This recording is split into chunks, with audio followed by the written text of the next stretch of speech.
Thank you for joining Wars of the Roses. And this is Military Lodges from the Encyclopedia of Freemasonry by Albert G. Mackey. Military lodges, lodges established in an army.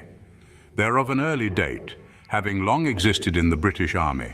The earliest warrant creating a travelling or movable lodge was issued in 1732 by the Grand Lodge of Ireland to the then First Foot, now the Royal Scots. The Grand Lodge of Scotland in 1743 established a military lodge in the 55th Foot, and the first English military lodge was set up or erected in 1750 and attached to the 31st Foot. The Grand Lodge of the Antients was particularly active in such work, and at the close of 1789 this body had granted 49 army warrants. The Grand Lodge of Ireland has always had more such lodges than the English or Scotch. In 1813 there were 123 under the Irish jurisdiction. At that time the moderns had 15, the Antients 62, and Scotland 18. These numbers have been greatly reduced, and Brother Hawkins in 1908 pointed out there were then only 2 on the register of the United Grand Lodge of England, 7 under the Grand Lodge of Ireland, and none under Scotland.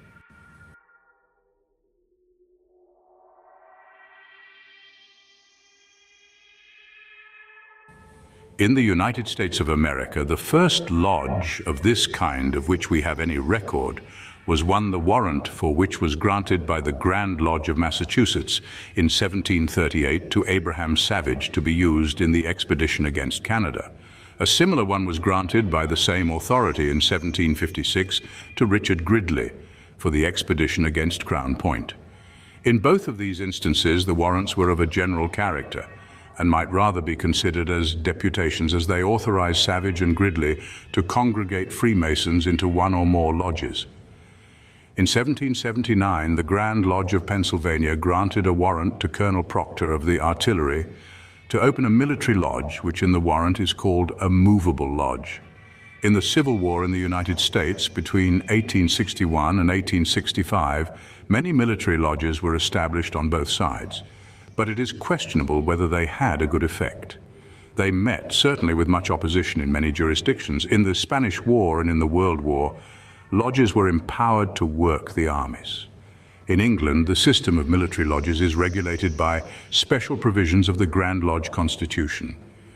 They are strictly limited to the purposes for which the warrants were granted, and no new lodge can be established in a regiment without the concurrence of the commanding officer. If the military body to which a lodge is attached be disbanded or reduced, the warrant must be given up or exchanged for a warrant for a civil lodge. They cannot make Freemasons of any civilian nor any military person below the rank of corporal, except as serving brethren or by dispensation, and they are strictly enjoined not to interfere with the Masonic jurisdiction of any country in which they may be stationed. Military lodges also exist on the continent of Europe.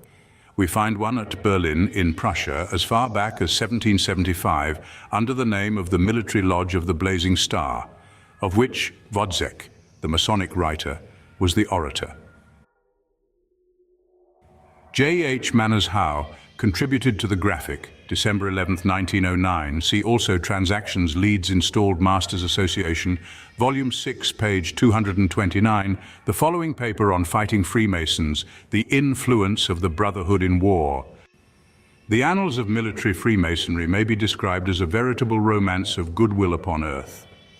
This is not to deny to the civil records of the craft the possession of an abundant fund of varied interest on the same excellent lines, both in their archaeological and historical aspects.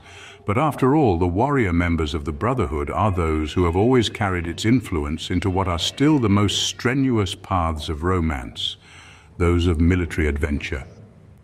The earliest recorded names of English Freemasons, which date from the first half of the 17th century, are those of 2 soldiers.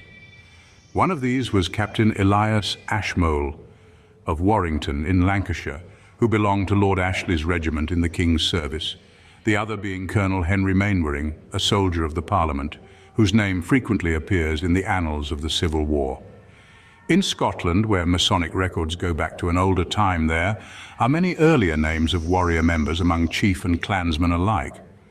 Moreover, on the rolls of the Lodge of Edinburgh, There is an interesting record curiously testifying to the diligence with which Freemasons have pursued their craft, even amidst the stress of warlike operations. In 1641, the Scottish army, having crossed the Tweed, defeated the Royalist forces at Newbam and seized Newcastle. The minutes of the Edinburgh Lodge record that while in occupation of this town, the admission took place of Mr. the Right Honourable Mr. Robert Murray, General Quartermaster, to the Annie of Scotian. This is additionally interesting from its being the first initiation in Freemasonry on English soil. It is equally pleasing to note also that General Alexander Hamilton, who was present on the above occasion and afterwards commanded Cromwell's artillery at Marston Moor, is mentioned in the records of the same lodge as assisting at the initiation of an officer of the Royalist forces in 1647. Similarly, in England, during the height of the struggle between King and Parliament, the Masonic craft continued its mission of good fellowship, and in spite of the fierce heat of partisan feeling, many additions to the brotherhood were made among the members of each of the contending forces. Coming, however, to the nearer times of George II, we find a more systematic extension of military masonry taking place. The Grand Lodges of England, Scotland and Ireland began to issue warrants establishing travelling lodges in British regiments, and these ultimately became the means of a remarkable extension of the brotherhood in our overseas possessions, wherever our soldiers were stationed. The first of these regimental lodges was established by the Grand Lodge of Ireland in a Scottish regiment, appropriately enough the First Foot, or the Royal Regiment, now known as the Royal Scots. The date of this event is 1732, and by the close of 1734, lodges were founded in 4 other regiments.